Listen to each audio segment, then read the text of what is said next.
Hey guys, welcome back to my channel. So today I'm filming my pregnancy update for weeks 37 and 38. Yes, that's it. Right? Hold on. Yes, okay, that's it. First off, before I get started, if you can't tell, I cut my hair. My long hair was getting crazy with how thick my hair was getting from pregnancy and my prenatals. It was getting so tangled, like I was pulling out chunks of hair and you couldn't even tell. I mean, that's good, but it was becoming unmanageable and it was so long and heavy that it was like really lifeless. And when I curled it, it was straight within a few hours, and that does not normally happen. My hair is naturally straight, but it holds curl normally really well. And I just figured having super long hair, breastfeeding, yeah, you can throw it up, but if you forget and you don't have a hair tie, it's gonna be very frustrating. So I cut it. I hope you like it. I was gonna curl it, but I just didn't have the time, so. But I don't have, I have some more stuff to talk about than I did last time. And then I have a couple things I actually have bought. So I'm just gonna jump right on into the video and start with my symptoms. So 1, I keep thinking I'm in labor, and this might be so like juvenile of me because this is my first baby, so I have a higher chance of going over my due date than going before. But I tell you what, when you get this far, every little pain and every little fluid, and that sounds gross, but it's true. Every little thing you think you're in labor and you're like, oh my gosh, is this it? And then you like kind of hold your breath and like track stuff.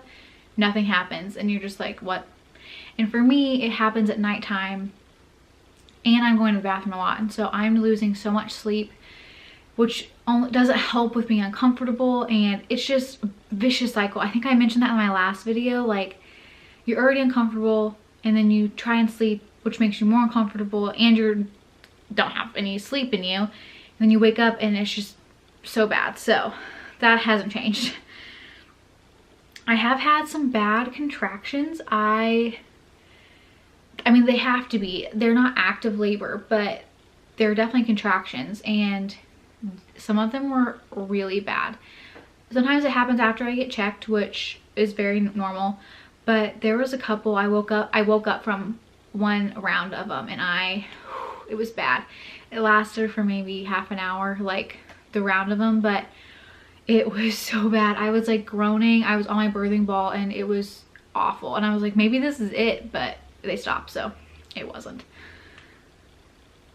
I did test negative for group B strep, thank goodness, so I don't have to have an IV when I get to the hospital. They still put there's a name for it, but they put the thing in your vein still, but they don't hook it up to anything until you need it. That way, if you do decide you want an epidural, or if you end up getting dehydrated, or if you need something, they can just put it in that port. I think that's what they're called. That's not right. That's fine.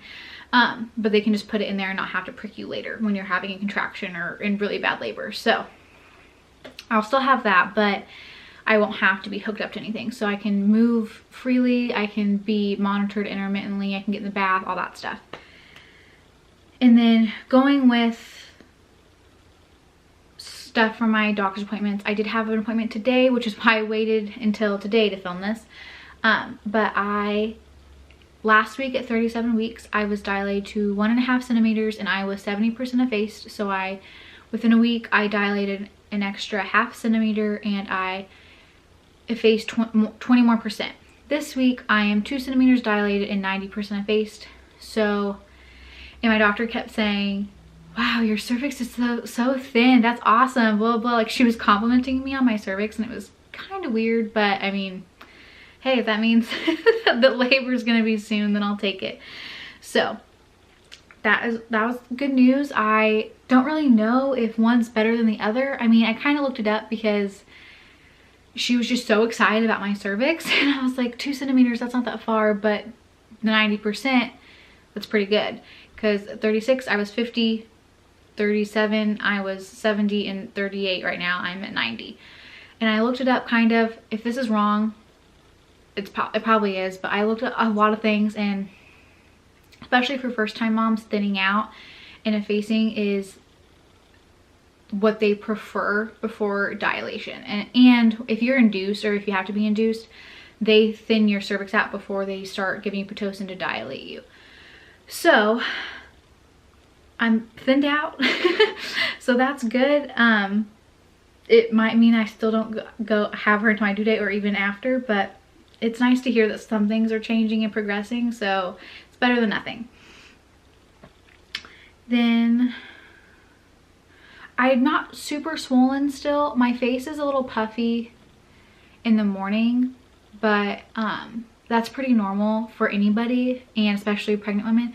My ring still fits. If I'm super hot, it'll be kind of tight, but other than that, my feet get a little swollen still here and there, but nothing too terrible, knock on wood. I don't want to be so super uncomfortable, so I've gotten pretty lucky with that. I think that's 100% genetics. My mom, I think I mentioned this in a different update, my mom didn't have any swelling with me really, so I think it's just completely genetics. I am still walking. It has snowed a lot here and been really icy, so I haven't been able to as much. But when it's nice, I make sure I take Duke on a walk, and we walk for at least a mile, sometimes 2.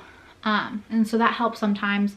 Sometimes that makes them swell up a little bit, but nothing too terrible. And once I have John rub them for a little bit, they go back down. So, and I drink a ton of water. Like, I'm talking over 100 ounces a day. Like, I'm not even joking. I have had some bloody show, and I have only kept losing pieces of my mucus plug for 2 weeks now, I think. Like, every time I go to the bathroom, I'm losing a little more, and it has started having some blood in it, which is normal. It's nothing to be alarmed about. So that has happened. My nipples are super sore. Not even my actual boob, just my nipples. They are very, very sore. I don't know if that's normal at this stage. I'm sure it is. Kind of everything that happens in pregnancies ends up being normal, and somebody else has experienced that at that point. So it is, I don't miss that from the first trimester, I will say. And then I have started getting sympathy smiles from people out in public, and it's kind of weird and I don't like it. But when I get out of my car, and because now you can kind of tell, you can tell with my coat now. Before you couldn't really tell until I unzipped my coat, but now people will like see my bump and then look at me, and they'll just kind of like, I'm sorry. I'm like, yeah, I know, it sucks, don't ask me. Sometimes they say, how far along are you? And I'm like, oh, 38 weeks.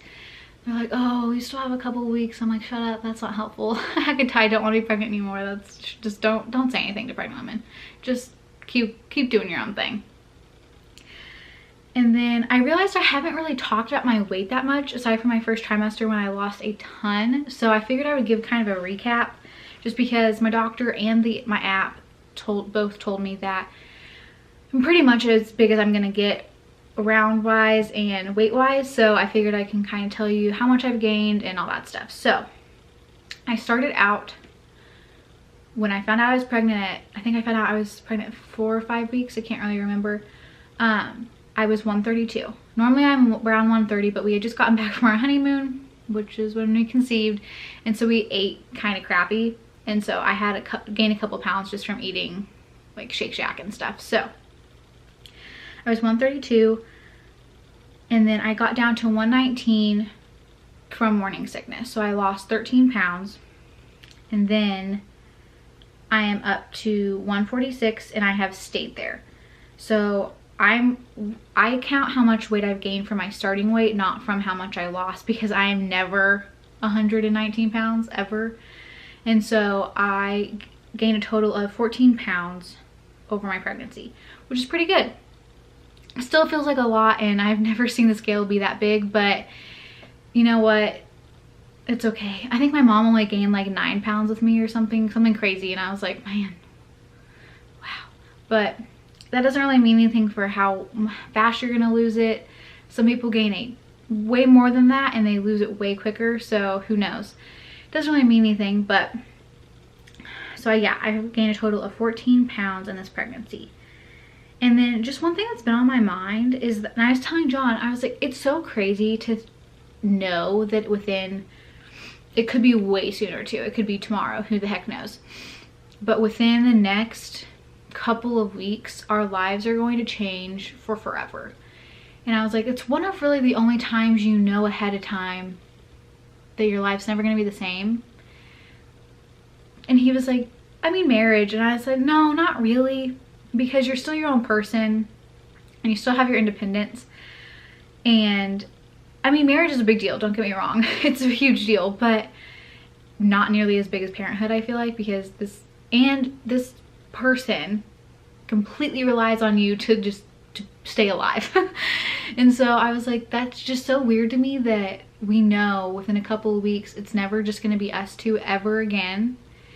And I was like, it's just so odd to know that you know ahead of time. Like usually big life changes, like a parent dying, for example, with me. My dad had cancer, so we knew it was going to be soon, but we didn't know when. And it's just crazy to me that this is one of those things that you know before it happens that it's never going to be the same again, which is nice because then you can make sure you're taking time for yourself. Like I went and got a manicure yesterday. I got my hair done last week. And then you can try and spend as much time together as possible. He's been trying to be home as way more, so we can have a few times just us two to be able to just relax. We're not doing anything fun. We're literally on the couch watching TV, but it's just us two, and this will be the last time. So I don't know, that was on my mind. I just think it's really weird and kind of cool, but also kind of bittersweet. Like I'm very excited to be a parent, don't get me wrong. I'm very excited to be a mom and to have her here and to not be pregnant anymore. But it is also bittersweet because this is a big chapter of your life that's pretty much closing. So I don't know, man, weird. Okay, now I'm going to go to the things that I bought. Now all of these things are a little controversial, but get over it. I don't care. I don't care what you have to say. So, two of these things are to help. They don't help bring on labor. They don't induce you. Nothing really induces you except going to the hospital and being induced, pretty much. I mean, sex can, but if your body's still not ready to, it's not going to induce you. Same with walking, stuff like that. It's just not. In like nipple stimulation, I've done that. TMI, and if your body's not ready to go into full-blown labor, it's not going to. So keep that in mind. But I did get red raspberry leaf tea. This is just traditional medicinals herbal tea brand. Got this at Target. Walmart nor Dillon's, or I think Dillon's might have, but I went to Target before I went to Dillon, so I got it at Target. And then I also got evening primrose oil. Both of these are shown, not proven, to help thin your cervix. Again, a lot of people say that, especially this, helps induce labor. I've been doing this since Saturday and it's Tuesday and I'm not in labor yet. My cervix is very thin. Like I said, my doctor complimented me for this, for my thin cervix, but I don't, again, it's so hard for to say any of this stuff, sex, walking, eating dates, sitting on a birthing ball, all this stuff, if any of this works, because you don't know what stage you would have been at if you hadn't done any of that stuff. I could still be at 2 centimeters and 90% of face if I hadn't done any of this stuff. So it's really hard to say, but it's not hurting anything, so I don't mind doing it. I don't like tea, and another freaking pill to take sucks, but I mean, whatever. But what I do with this is, I did start out doing 1 cup of tea a day. That's what my doula suggested, actually. She suggested I purchase this, and now I'm up to 2 cups a day. And then with this, on here it tells you to do, I read somewhere 2,000, but it's a vitamin, and you would have to do a ton for it to do any damage, and it's just an oil pretty much. And so the first night I did 2,000 milligrams. Each pill is 1,000.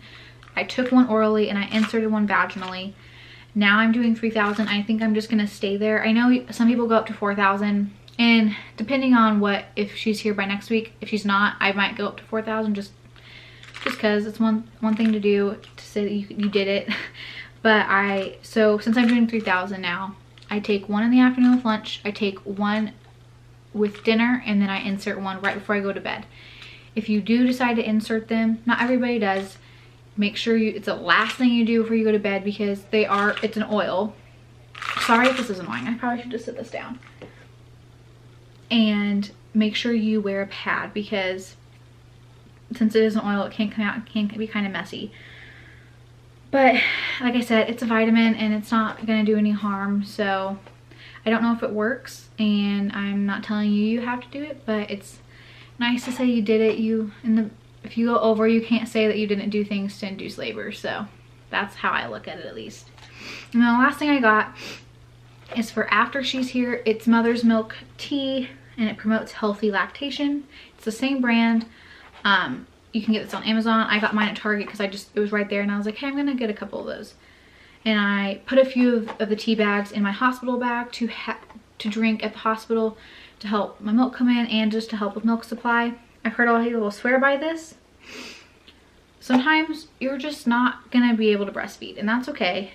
That's okay. And even if you can and you don't want to, that's okay too. Breastfeeding is fine, bottle feeding is fine, pumping's fine. It's all your baby's getting fed, and that's all that matters. But I really do want to try and breastfeed, so I'm trying to be proactive and get some stuff to help with milk supply and my milk coming in and all that stuff, just to make it a little more possible for me to be successful at it. So I got this. Both of these were on sale. They were having a sale on tea, and so I think it was $4 for each. And this comes with 16 tea bags. So there's that. And I think that's all that I purchased. So I will show you my 38-week bump, and then this video is over. Give me 2 seconds. Okay, so here is my bump for 38 weeks. She is so big now. Sorry, these like rolled down and now they're all bunched. She is just, let me get my hair out of the way. Even though I cut it, it's still pretty long. But this is it. You can just like see veins, and like her whole butt is up here, and it's just large. You can't really see that. The sun's going down, so it's kind of hard to film. I'll try and edit this, but if not, I apologize. But you can get the gist of it. But that is my 38-week bump. She is so big. At least she feels huge. I'm not sure if she is. Okay guys, that is it for my pregnancy update weeks 37 and 38. I hope you enjoyed this update. If you're as far along as I am, please comment down below. Even if you're not, comment down below. I love interacting with you guys, especially about our pregnancies. While I complain every week because pregnancy is a difficult thing to go through, it's amazing, and I'm so excited to be a mom, and she's almost here. So if you like this video, make sure you give it a thumbs up. If you like me, make sure you subscribe if you aren't already, and I will be back in the next few days with another video. Bye guys.